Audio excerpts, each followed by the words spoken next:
Vamos arriba, arriba Puerto Rico. Buenas tardes, Boricua. Despierta. Este es el único programa que está generando una conversación de país. Soy Mayra López Mulero desde WKQ 580 y hoy, querida audiencia, vamos a culminar el análisis de las circunstancias que rodean la situación electoral de Arturo Galfer, independientemente de que se retirara su nombre como potencial secretario de Estado. Este general permanece como parte del gabinete de la gobernadora, desempeñándose como secretario de Seguridad Pública. Casi nada. La máxima figura a cargo del cumplimiento de la ley y del orden, que tiene bajo sí todas las estructuras investigativas. La Policía de Puerto Rico todavía está bajo la sombrilla. Querida audiencia, el negociado de investigaciones especiales, que es un brazo investigador del Departamento de Justicia, o por lo menos así fue en el pasado, todavía está bajo la sombrilla. Y indudablemente tenemos una situación que compromete la integridad del funcionario, que fue develada después que fue confirmado como secretario de Seguridad Pública. No obstante, cuando la gobernadora remite su nombre para la consideración de los senadores y procurar llenar la vacante como secretario de Estado, explotó el bollete. Se abrió la caja de Pandora y queda retratado el candidato en una situación que tiene unas consecuencias sobre su carrera militar y que tiene unas consecuencias como servidor público, que todavía está por verse. Y está por verse porque, aunque yo considero que hay una resistencia a ir y llevar esto hasta las últimas consecuencias, hay unos sectores importantes del país que no han claudicado en su reclamo legítimo de exigir conocer la verdad en todo su esplendor. Y un sector que ha levantado su voz consistentemente con relación a que hay que aclarar el historial electoral del general Galfer ha sido el Partido Popular Democrático. Hoy me acompaña aquí el comisionado electoral de esa institución política y lo he querido traer porque aquí hay unas nomenclaturas muy técnicas que están consignadas en las leyes electorales y en los reglamentos aplicables, y que tiene que ver con el asiento electoral del funcionario.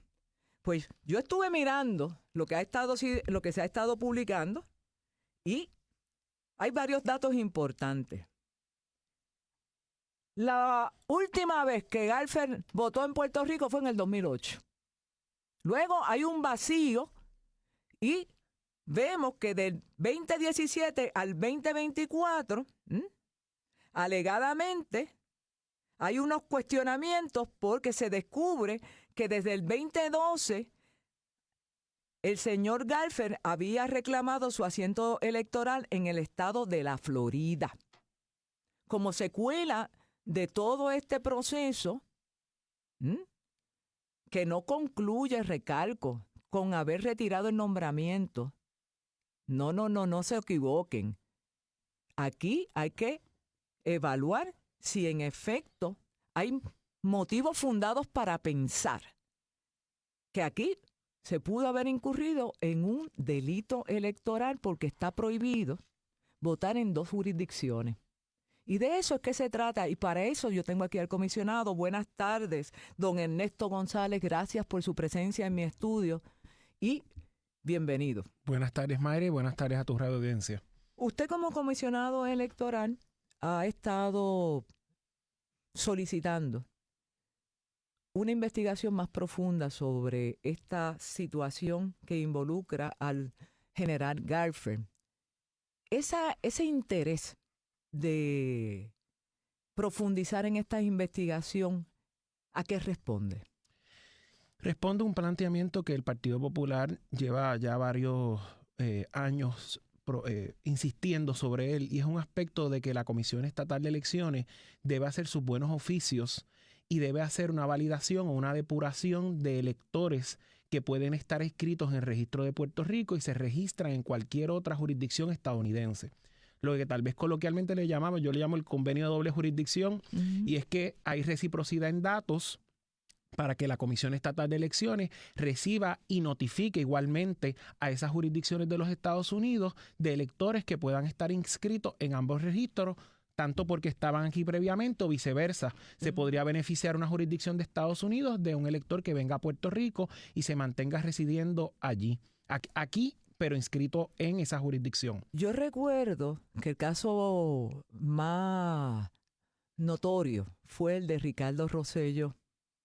Y ese es el ejemplo clásico donde se estuvo discutiendo el concepto de domicilio, el tema de la residencia. Y bueno, finalmente no se adjudicó el voto de Ricky y su esposa precisamente porque era altamente sospechoso la manera en que se manejó, y eso fue parte de la discusión pública. Y desde mi perspectiva consideré que luego de ese fiasco que vivió el Partido Nuevo Progresista, tomarían las medidas para no repetirse en sus errores, y me he equivocado, don Ernesto González. Desafortunadamente es así. Y trayendo al caso que nos ocupa al presente, como bien usted establece, el Partido Popular y la Delegación Legislativa hace esta denuncia por el requisito constitucional y de ley de que el secretario de Estado sea residente bona fide de Puerto Rico al menos los 5 años precedentes de tomar posesión o de ocupar el cargo, en este caso a través de la nominación de la gobernadora.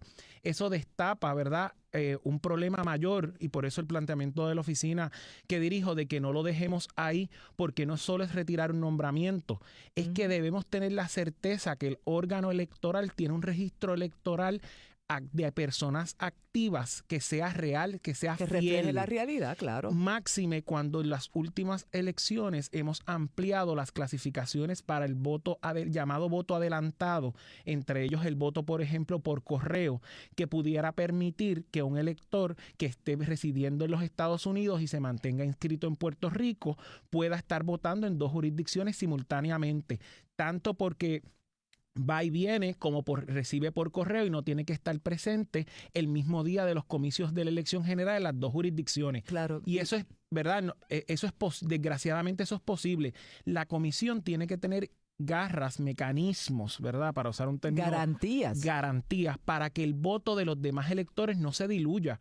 Porque la gente podría decir, ay, ¿por qué eso es importante? Porque el voto de los que de verdad estamos legalmente inscritos y activos en el país, que somos los que debemos decidir el futuro del país, se diluye si varios miles de personas que no deberían tener ese derecho al voto pueden participar en la elección. Y a eso súmele, comisionado, los esfuerzos que hacen los partidos para reclutar gente en Estados Unidos y promover que vengan y participen de los comicios locales a sabiendas de que los están induciendo a cometer delitos.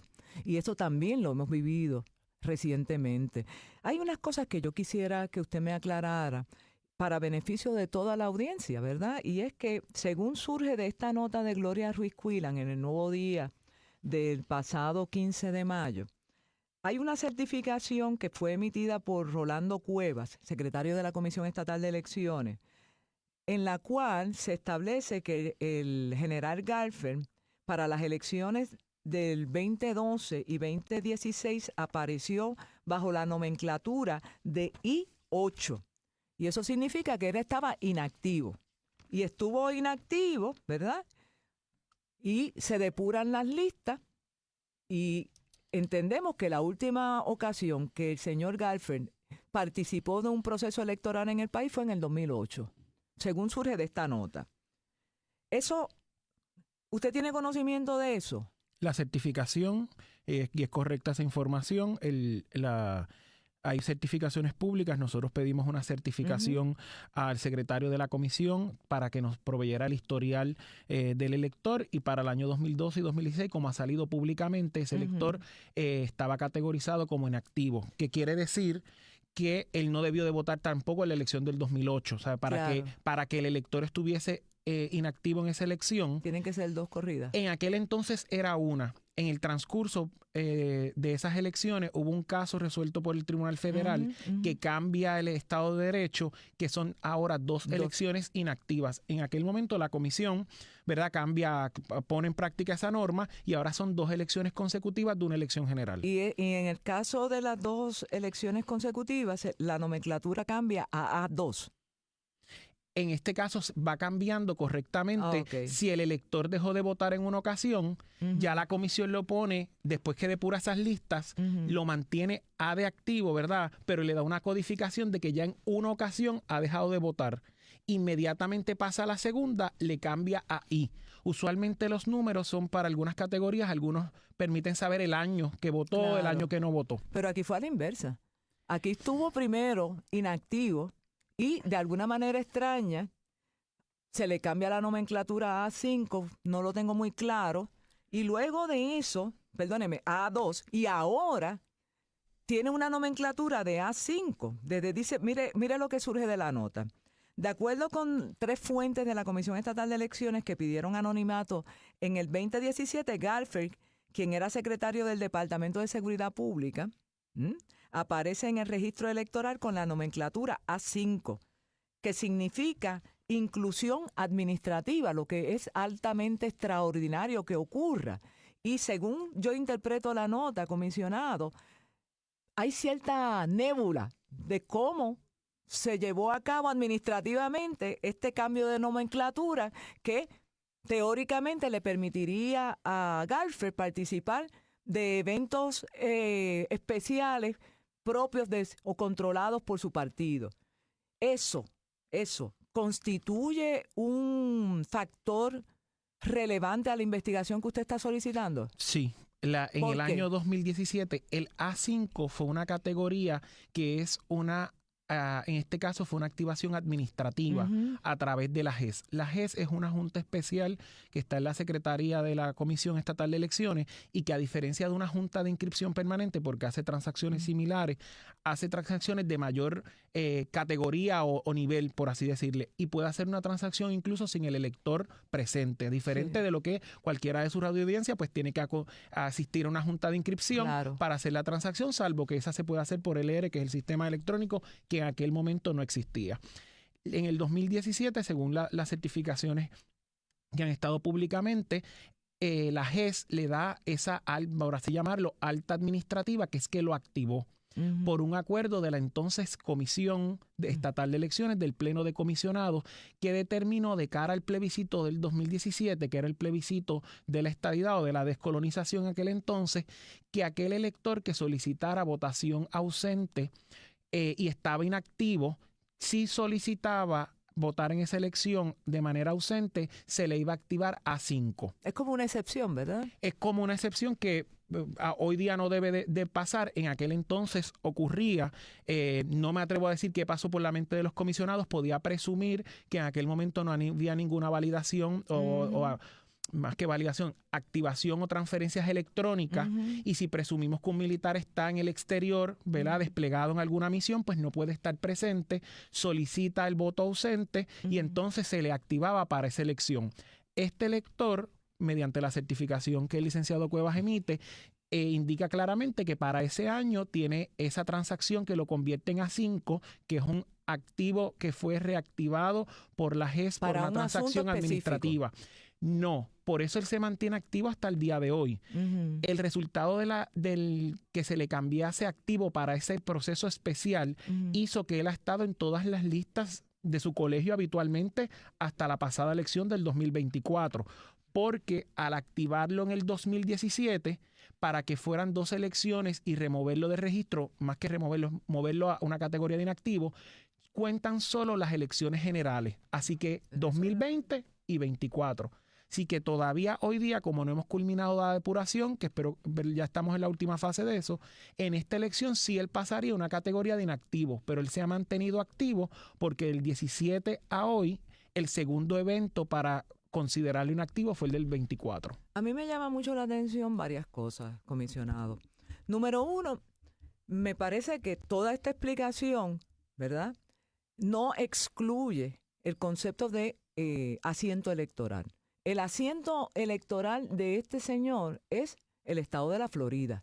Y eso es irrefutable, eso es empírico, porque así fue certificado por el Estado, ¿no? Y públicamente, y es una base, ¿verdad? Es una base de datos públicos, la Oficina del Contralor Electoral También tiene donativos electorales que normalmente, ¿verdad? La mayoría de las ocasiones pues lo hacen personas en Puerto Rico, y en el campo que indica municipio, ¿verdad? Indica Florida, que ¿verdad? Que confirma, ¿verdad? Que incluso cuando él hizo donativos políticos a los comités de su preferencia, a varios comités por varios años, los mismos tesoreros de cada uno de los comités lo localizaban en el estado de la Florida. Y esto puede tener una repercusión muy seria para el general desde el punto de vista de su carrera militar, comisionado, porque como parte de la preparación que yo me autoimpuse para poder tener una evaluación seria y lo más objetivo posible sobre esta controversia, accesé información de estatutos militares que le exigen a los componentes del ejército el más alto estándar de honorabilidad. Incluso los están expuestos a sanciones serias. Si incurren, si mienten bajo juramento o si incurren en cualquier tipo de conducta impropia. Y ciertamente la forma y las expresiones del propio general me parecen que son, ya Jennifer dijo que eran imprudentes, la gobernadora dijo que había sido más que imprudente y que habló de más, pero que ella insiste que él es un funcionario que debe permanecer como secretario en Seguridad Pública. Pero la realidad es que este asunto es sumamente importante y se descubre después de la confirmación de él como secretario de Seguridad Pública. No obstante, él tiene unas responsabilidades como militar y eso podría estar en juego si se promueve una investigación más profunda y se descubre que el general Garfer haya podido inducir error, por decirlo de una manera elegante, a las autoridades concernidas en los distintos contextos en que este asunto ha sido pertinente. Yo creo que eso es importante también. Definitivamente. Y lo es máxime cuando el país ve que desafortunadamente sus instituciones se han ido erosionando.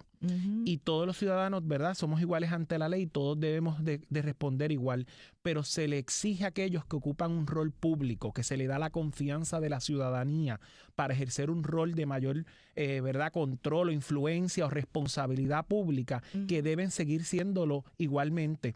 Y no es que, ¿verdad?, querramos hacer un asunto personal contra él, pero cuando uno asume una responsabilidad pública, uno tiene que, ¿verdad?, bien acompañada de escrutinio público.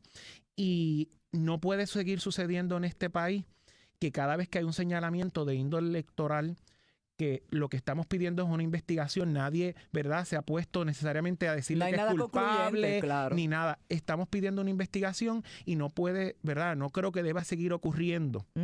Que en cada ocasión que hay un asunto de señalamiento del órgano electoral y de los votos y de su organización y de sus procedimientos, lo escondamos debajo de la alfombra para que la ciudadanía piense que aquí hay impunidad. Y lamentablemente, si salimos a la calle y le preguntamos a algunos ciudadanos, después nos preguntamos por qué la gente pierde el interés en votar o en participar y dice, pero si ¿para qué? Y eso yo creo que todos los actores políticos, ¿verdad?, de todas las fuerzas políticas del país debemos de poner al lado y decir, esto no es un asunto de que porque es de un partido u otro. Es que nosotros tenemos que darle confianza a los electores y si en un momento se hace un señalamiento, igual que es justo que se le exonere si es falso, también es justo, necesario que se cumpla la ley para todos. Yo creo que lo que usted acaba de exponer es vital y se llama transparencia, que brilla por su ausencia, lamentablemente, en estos trámites.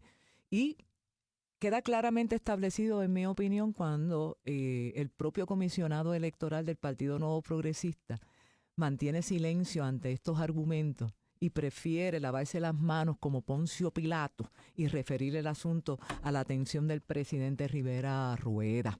Y a mí me parece que aquí es importante que el país conozca cuáles son las posturas que asumen unos y otros dependiendo del protagonista del drama. Y ciertamente eso no lo podemos promover ni patrocinar. Como usted muy bien señala, todos somos iguales ante la ley. Y eso incluye al general Garfer. Por otro lado, he escuchado argumentos esbozados incluso por la propia gobernante de que ella decidió retirar este nombramiento porque ella no quiere seguir promoviendo las controversias, etcétera. Y esto es lo que me preocupa, que este caso, el de Garfield, era igual que el de Elmer Román y que alegadamente se aplicaron criterios distintos para situaciones similares. ¿Qué usted tendría que decir al respecto, comisionado? Que este caso se retiró por la fiscalización que hizo el Partido Popular y particularmente la delegación del Senado cuando lo estaba evaluando. El portavoz Luis Javier Hernández rápidamente, ¿verdad?, levantó bandera, por así decirlo.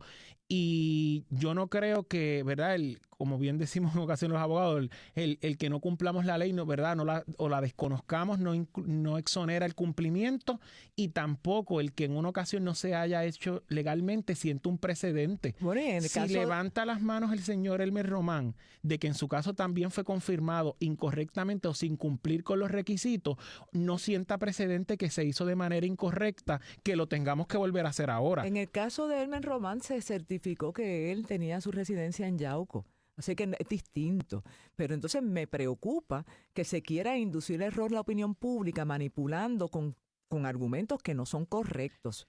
Yo creo que están utilizando que la sociedad le tiene un respeto a las personas que normalmente trabajan en la ley y el orden, en el cuerpo castrense. O sea, todos, ¿verdad?, queramos o no, ¿verdad?, en mayor o menor medida en las fuerzas militares, respetamos los que dan el servicio por el país para defender, como usted planteaba al inicio, unos valores y una institución que tiene una disciplina. Y yo creo que lamentablemente la gobernadora y algunos de su partido quieren tratar de hacer creer que es que se está atacando una figura que por ser militar y ha estado en otros lugares y demás. Y yo no creo que eso es lo que está en juego aquí. Si ese fuera el criterio, tendríamos que aplicárselo también al director, al comisionado de la policía que viene del FBI. Podemos estar hablando del caso de Arnaldo Claudio, que es un militar que estuvo y le sirvió a Puerto Rico como monitor de la policía dentro del contexto de la reforma policíaca. O sea, eso no es el punto. Eso es lo que ha querido hacer Garfield para victimizarse, correcto, diciendo que va a crear un PAC pagado por fondos públicos, el anuncio, indicando que va a crear un PAC para crear conciencia y sensibilizar a la clase política sobre los derechos de los militares y los veteranos. Esa no es la razón. Lo está distorsionando. Aquí de lo que se trata simple y llanamente es que un funcionario que está bajo la evaluación de los senadores como parte de un trámite constitucional que exige el consejo y consentimiento de la legislatura, oiga, simple y llanamente detectaron que hay un requisito constitucional que este señor no cumple. Se acabó. Se acabó. Entonces, este señor permitió que esto corriera por más tiempo de lo debido y eso fue lo que pasó. Así que esto es hechura del general Garfield. Unos últimos comentarios, se me acabó el tiempo. Para finalizar, ese es un asunto importante. Cuando se hace el señalamiento que la delegación del Partido Popular lo presenta, ya no había duda del asunto y quisieron buscar otras excusas y quisieron estirar el asunto en vez de reconocer que el sistema de background check que alega la gobernadora que utilizó para los 7,000 resúmenes, al parecer pues tiene unas deficiencias o que en el caso del general no lo hicieron. Eso era lo que debía de hacer cualquier persona que realmente encontraron y advirtieron el asunto y debió haberse retirado el nombramiento y no seguir empezando a jugar con direcciones o de aquí o de allá para realmente crear a la opinión pública que hay un ataque porque él sea o no militar o cuál es su trasfondo, que no es lo que está aquí en juego. Yo creo que más claro no canta un gallo. Don Ernesto González, comisionado electoral del Partido Popular Democrático, gracias por ser parte de esta conversación de país y yo les aseguro a toda mi audiencia que voy a estar muy pendiente de que esta investigación se concluya y que brille la verdad. A usted, un honor tenerlo aquí, que se repita muchas veces. Gracias, buenas tardes. No nos callan, no se vaya nadie. Y regresamos a esta conversación de país después de haber hablado con el comisionado electoral del Partido Popular Democrático en un asunto que indudablemente, desde mi perspectiva, es necesario llevarlo hasta las últimas consecuencias por las implicaciones que esto tiene y yo espero que los argumentos esbozados en la conversación con el comisionado sean lo suficientemente persuasivos para que todos como país nos unamos en ese reclamo. Porque a fin de cuentas se trata de devolverle la confianza a la gente en su institución fundamental democrática, que es la que controla y que tiene que velar por que las elecciones sean un juego limpio y que gane el que mayor número de votos obtuvo limpiamente.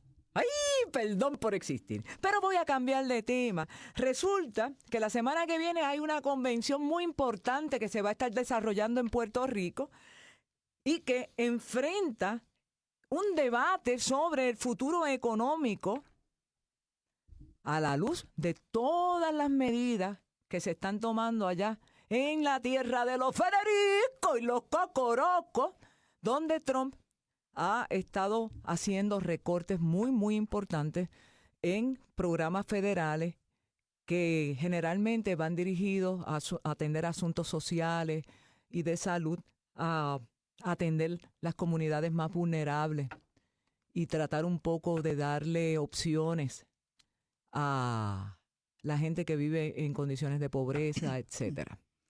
Bueno, pues hoy tengo como invitada a la vicepresidenta ejecutiva de la Asociación de Industriales de Puerto Rico, Yandia Pérez. Buenas tardes, Yandia. Gracias por estar aquí. Sí, buenas, saludos. Gracias por tenerme. Y como parte de mi interés de insertar la necesidad de estar escuchando constantemente la voz de la economía, he aquí a mis economistas favoritos, Raúl Maldonado padre y Raúl Maldonado hijo. Buenas tardes, ¿cómo están? Buenas tardes, Mayra. Feliz de estar aquí de nuevo. Qué bueno. Saludos, Mayra. El viernes pasado no pudimos hacer el programa porque estabas atendiendo asuntos fuera del país que están atados a tu expertise. Pero te tengo aquí hoy y me parece importante que empecemos esta conversación dándole la palabra a Yandia para que nos explique de qué se trata esta iniciativa que se va a estar atendiendo en la convención la próxima semana. Pues mira, gracias por tenerme de nuevo. Realmente el tema de la convención es Roadmap to Success. Y la idea de poner ese concepto, ¿verdad? Ese nombre y ese lema. Díselo a mi gente en español. Ok, la ruta hacia el éxito. Muy bien. ¿Y por qué estamos hablando de la ruta hacia el éxito? Porque ahora mismo hay unas oportunidades que se están presentando hace un tiempo en Puerto Rico de nosotros ser parte del plan del presidente de los Estados Unidos de repatriar manufactura a jurisdicciones más cerca de los Estados Unidos. Y obviamente, pues prioridad debe ser que sean jurisdicciones americanas de Estados Unidos. ¿Por qué? Porque dentro de todo lo que también está pasando con el tema de aranceles, probablemente es todavía más atractivo para las empresas venir a Puerto Rico y obviamente atender la preocupación original que se creó con este concepto durante la pandemia, de asegurarnos de que tenemos el suplido necesario para una emergencia nacional. De hecho, en los pasados programas, cuando estábamos escuchando la voz de la economía, Raúl nos estaba explicando precisamente el interés que tenía la administración de Trump y de Musk en procurar acercar a esos sectores que están en Asia o que están en otros países donde la mano de obra es más barata. Háblame un poquito de eso, Raúl. ¿Cuál es la lógica detrás de esta propuesta? Sí, todo este proceso viene desde que comenzó la pandemia. Y en aquel momento, precisamente, yo estuve en el Congreso representando a Puerto Rico y estuve con compañeros de la Asociación de Industriales y con industriales. Y precisamente nos reunimos con muchos congresistas, especialmente aquellos que manejan la parte de seguridad nacional, que estaban muy interesados en que Puerto Rico volviera a ser un eje de manufactura, de manera de que todas estas áreas sensitivas, por ejemplo, la parte médica, los sueros, la manufactura todo eso tuvimos muchísimos problemas durante la pandemia, volviera a territorio americano, en especial a Puerto Rico. Pues Puerto Rico tiene la mano de obra diestra para hacerlo, tenemos la infraestructura para hacerlo también, así que me parece que este Road to Success va a ser un completo éxito, ya que hay un apetito voraz en el Congreso para traer nuevamente eso acá. Bueno, eso es la aspiración que todos tenemos, pero tampoco es tan sencillo.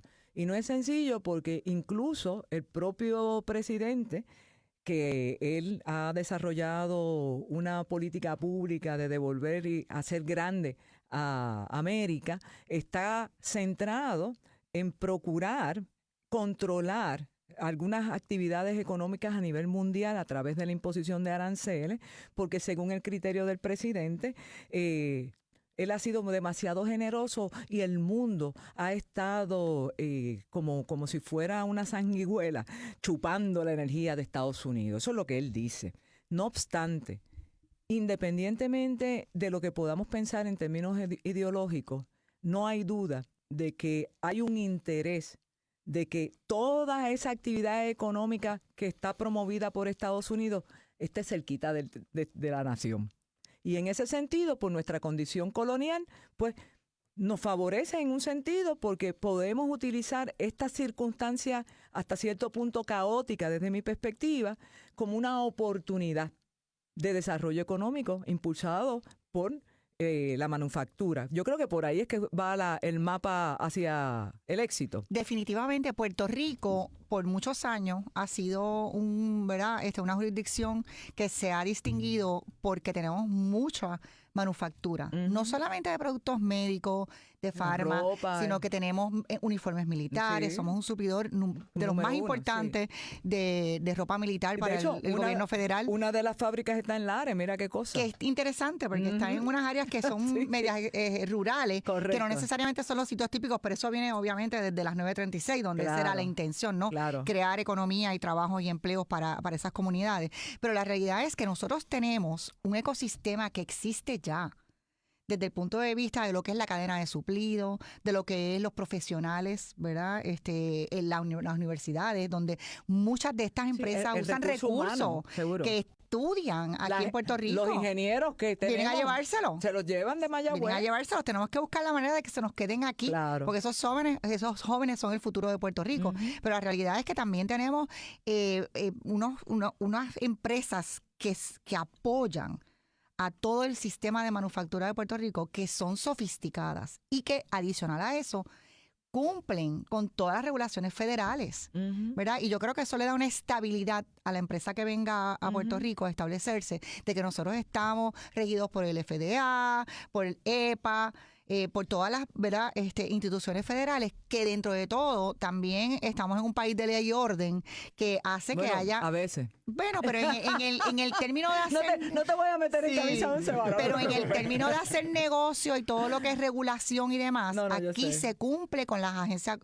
federales. O sea, las empresas que están aquí en Puerto Rico se tienen que poner a cumplir porque están sujetas a todos los riesgos de tú no cumplir, ¿verdad?, por las agencias federales. Así que todo eso le da una estabilidad al ecosistema de Puerto Rico, de que no estamos ambivalentes, aunque tenemos unos retos. Sí le da un peso importante a las empresas cuando están considerando ya sea expandir aquí o sea atraer empresas nuevas, porque estamos hablando de las dos cosas, ¿verdad? De que se queden los que están, que no se nos vayan, de que esos que están amplíen su plantilla de manufactura, pero que vendan empresas nuevas, porque también la tendencia es que las empresas que están moviéndose no necesariamente son las que tienen el tipo de manufactura, de mucha complejidad manual, sino también vienen con ¿verdad? Proyectos que son más sofisticados de research and development. Bueno, hay la inteligencia artificial y las circunstancias. Por ejemplo, yo estaba leyendo que básicamente ese evento que ustedes van a tener la próxima semana, lo que promueve y lo que plantea es buscar una plataforma, según dice aquí, para alinear voluntades y trazar en conjunto una ruta estratégica de que posicione a Puerto Rico como líder regional de desarrollo industrial y reafirme su relevancia en el panorama económico global. Eso lo dijo Rafael Vélez Domínguez. ¿Tú sabes quién es ese? Nuestro presidente bueno. de la Asociación de Industriales. Pues claro, pero lo que yo quiero traer a la atención de ustedes, y lo hago con mucho respeto, es que esto está perfecto, ¿no? Hay una oportunidad y yo creo que es muy sabio lo que ustedes están haciendo. Pero entonces también me planteo yo si como parte de los temas que se estarán discutiendo en esta convención se va a estar hablando de los costos operacionales, el tema de la energía, todos los escollos que esto representa, porque sí, queremos que la gente venga y que inviertan y queremos desarrollo económico, pero ¿cómo podemos superar tantos obstáculos cuando todos los días se habla de que las tarifas van a ser más altas? No sé, ¿cómo lo ven ustedes en términos de lo que ustedes están haciendo? Pues mira, qué bueno que lo traes. Nosotros tenemos varios paneles durante la actividad donde personas líderes de la industria de manufactura, de diferentes sectores, van a estar allí para plantear las oportunidades que hay en términos de, mira, cómo podemos nosotros demostrarle a las empresas que están afuera de que vale la pena venir a Puerto Rico, pero también vamos a tener paneles donde vamos a hablar del tema de energía, de inteligencia artificial, los retos que tenemos, porque la oportunidad es fantástica, pero tenemos que estar seguros que como país atendemos unos retos que tenemos que no necesariamente nos hacen tampoco ser la jurisdicción perfecta. Pero ustedes tienen algo que comunicaron que yo creo que es vital enfatizar, el trabajo conjunto. Esto es un asunto de país, esto no es un asunto político-partidista. Y en la medida en que lo tengamos claro del saque en estas conversaciones, vamos a adelantar como país. Si se sigue politizando las ideas y por mejores que sean, se descartan porque te lo dijo un adversario político, pues entonces no vamos para ningún lado. No sé cómo tú lo ves, Raúl, que estás muy calladito. Sí, yo creo que la jurisdicción de Puerto Rico tiene algunos factores que ayudan a traer esa manufactura o expandir la que está, como por ejemplo lo que es la Ley 60, que los beneficia a los manufactureros con los incentivos.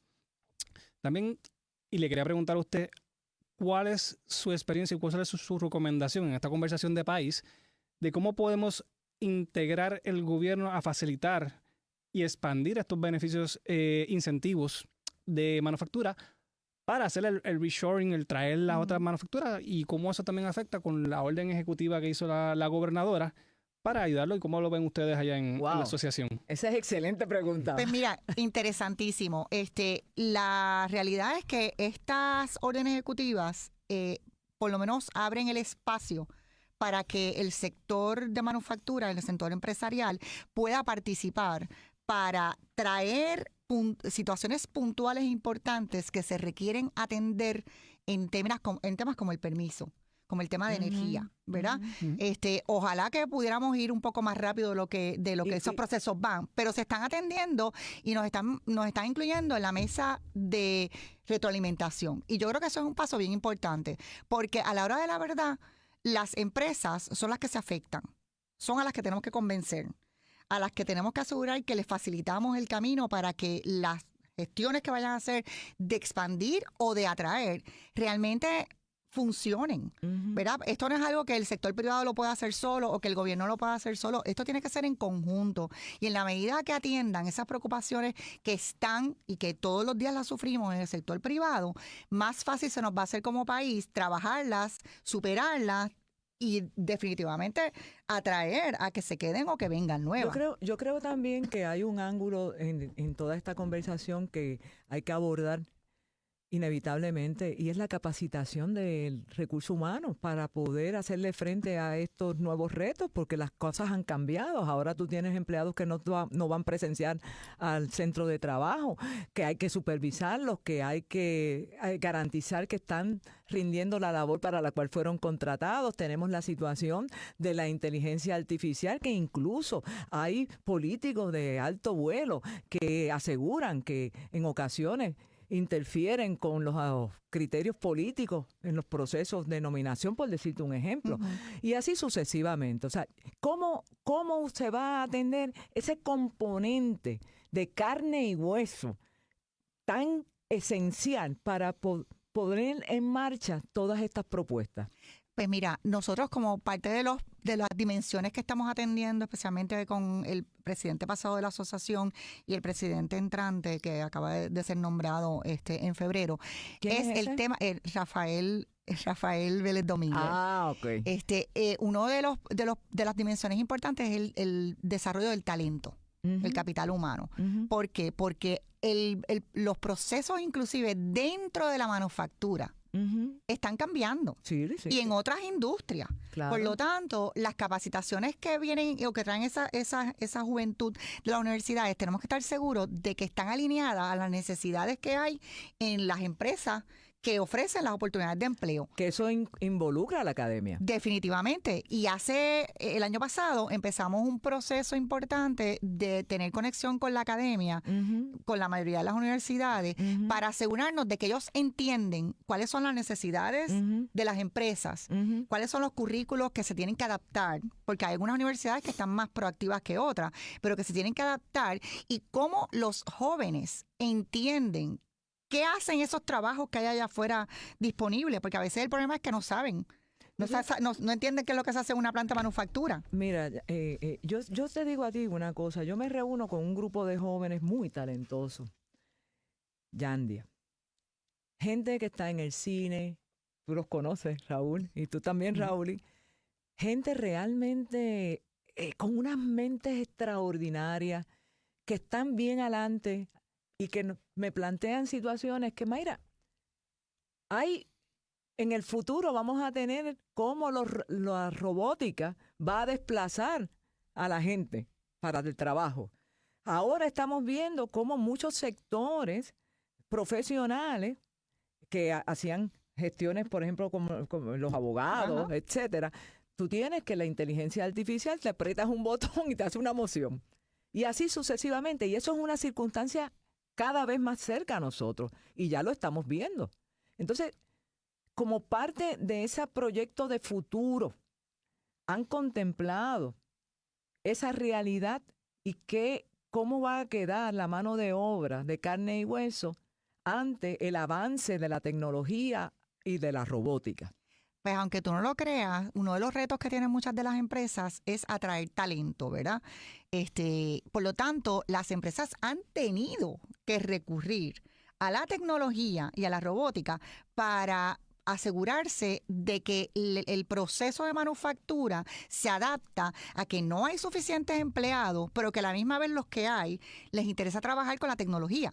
Así que todo este sistema robótico y todo lo que es inteligencia artificial atrae el talento joven que realmente le interesa ese tipo de, ¿verdad? De tipo de trabajo, ¿sí? Versus lo que era antes, que quizá era pegar tubitos o poner un proceso, ¿verdad?, automático. Eso ya casi no existe en las plantas de manufactura. Por lo tanto, a pesar de que ojalá quisiéramos que hubiera más gente dispuesta a entrar a trabajar en esto, ¿verdad?, en estos procesos de manufactura, la realidad es que al no estar, las empresas han tenido que implementar mucha tecnología y ha sido efectivo. Raúl. Sí. Yo quería preguntarle a usted, porque tengo 3 recomendaciones y me gustaría saber cuál sería su postura. La primera sería que añadir en la ley 60 un incentivo a las compañías para que recluten personas recién graduadas de las universidades de Puerto Rico y reciban un incentivo económico, lo que les permitiría a ellos ofrecerle un salario y atraer ese talento local y que se quede en el país. Lo segundo es los decretos que se otorgan, aunque son favorables, el proceso es largo. Puede tomar años. Y una persona y una manufacturera que quiera empezar a relocalizarse en Puerto Rico, comienza ese proceso, pero no está seguro de que le van a otorgar ese decreto, que yo entendería que deberían agilizar, porque la ley es buena, pero el proceso de otorgación puede ser un poco complicado y largo. Y lo tercero es que yo entiendo que deberían tener resiliencia energética en Puerto Rico, que uno de los factores que podría limitar la inversión foránea en Puerto Rico es que no sabemos si va a haber luz mañana o va a haber luz el año que viene. Mira, lo estamos viviendo. Correcto. Sí. Todos los días. Su impresión sobre eso? Sí, mira, en cuanto a lo de los incentivos para los jóvenes, me parece una idea fantástica, ¿verdad? Y yo creo que hay conciencia, por lo menos en la administración actual del Departamento de Desarrollo Económico, de que hay que atemperar esos incentivos a las necesidades y a las circunstancias que tiene Puerto Rico hoy en día y el tipo de empresa que queremos atraer. Te sugiero que lo presentes como una oportunidad y bueno, obviamente ya está presentado. Ya está presentado y secundado. Y la asociación siempre está abierta a este tipo de trabajo en conjunto si son oportunidades que nos van a ayudar a fortalecer o mejorar la competitividad de Puerto Rico y de nuestras empresas, porque obviamente es importante que nuestros empresarios, no solo los de empresas globales, sino las empresas locales, también tengan oportunidades. Y nosotros tenemos muchos socios de manufactura o de servicios que son empresas locales. Es más, probablemente la mayoría son empresas locales. Yo quisiera, para que la gente esté consciente de que esta convención va a ser la próxima semana, te pregunto, ¿esta convención está dirigida a un público en particular o está abierto a cualquier persona que quiera nutrirse del conocimiento que se va a estar desplegando allí? Sí, pues mira, es una convención abierta. Obviamente hay unos convencionistas que son los que, ¿verdad?, se quedan durante todo el fin de semana, pero nosotros ofrecemos la oportunidad de que las personas que quieran escuchar las charlas educativas, perdón, son gratuitas. Muy bien. ¿Ok? Y esa agenda inclusive se publicó hoy en el periódico del Nuevo Día, pero pueden ir a nuestra página industrialespr.org y ahí está la agenda. Así que hay ciertas actividades que son para los convencionistas, pero todo lo que son las charlas educativas, el viernes y el sábado son abiertas al público, y todo lo que es el expo, que son los exhibidores que tienen ahí, están presentando sus productos y sus servicios y su plataforma, ¿verdad?, de lo que ofrecen. Eso también es gratuito. ¿Y dónde es esto? Esto está en el Río Mar, en el Ajá. Hotel Río Mar. Vamos a estar el viernes desde las 9. Inclusive hicimos este año algo diferente, y es que ampliamos que la actividad social y de networking, que nosotros generalmente hacemos una actividad nocturna, la vamos a hacer dentro del área de los exhibidores, para que los exhibidores, los visitantes, los convencionistas, inclusive los oradores, se queden y puedan compartir. Así que van a tener oportunidad de también hacer networking allí, y eso es gratuito. ¿Ok? Excelente. Así que el viernes todo es Y- gratuito, excepto el almuerzo, los almuerzos y la ahí cena, pero usted todo se lo lo demás paga. pueden Es correcto. participar. Y el sábado tenemos unos conversatorios. Bueno, pero que déjame... son interesantes vamos a hablar- también. antes de que me hables de eso, los temas son energía confiable y asequible para la industria, automatización, digitalización e inteligencia artificial en la industria. O sea, estoy bien enfocada. Ajá. Desarrollo de talento y adaptabilidad laboral, bien enfocada. Ese es el tema de carne y hueso. La Sí. gente que tienen que estar capacitados para poder aprovechar estas oportunidades en beneficio propio y del país. Innovación como motor económico, interesante. Compras locales y fortalecimiento de suplidores. Estos temas están abordados estrictamente en el contexto de nuestra relación con Estados Unidos, o se ha contemplado la posibilidad de que se amplíe estas conversaciones con otros países como Latinoamérica, por ejemplo. Sí, obviamente, hay siempre misiones que se hacen, ¿verdad? Con muchas de ellas a través del Departamento de Desarrollo Económico, otras veces con la Cámara, con el US Chamber of Commerce, y realmente esto está abierto para todo el mundo. ¿Por qué? Porque hay muchas empresas puertorriqueñas que quieren exportar, Ok. y eso se tiene que atender Eso hay que también. trabajarlo Ujú. también. Entonces, en 60 segundos, los conversatorios. Los conversatorios son en la mañana con la gobernadora, Ajá. donde líderes, y por la tarde tenemos al comisionado residente, los líderes de las industrias puertorriqueñas, o sea, líderes puertorriqueños, le van a hacer preguntas a cada uno, ¿verdad?, en su sesión, sobre los temas relevantes de cada uno de esos sectores. Y ahí está representado todos los sectores de nosotros. Excelente. Y es una oportunidad excelente de que la gobernadora y el comisionado nos hablen de los temas puntuales que nosotros queremos atender allí. Y esto no está practicado, esto es allí. Estas son las Excelente. preguntas, y ellos entonces nos van a Eso dar es las bien contestaciones. importante, que no esté practicado. Sí, no. Eso- no les vamos a dar las preguntitas por adelantado. Prepárense y aguanten presión. Yandia Pérez, gracias por ser parte de esta conversación de país. Raúl y Rauli, como siempre, un placer tenerlos aquí. Y a ustedes, querida audiencia, vengo con mi fuerza, con mi libertad de pensamiento, a darle voz a todos aquellos que no pueden hablar. No nos callan, mi partido, Puerto Rico. Buen fin de semana.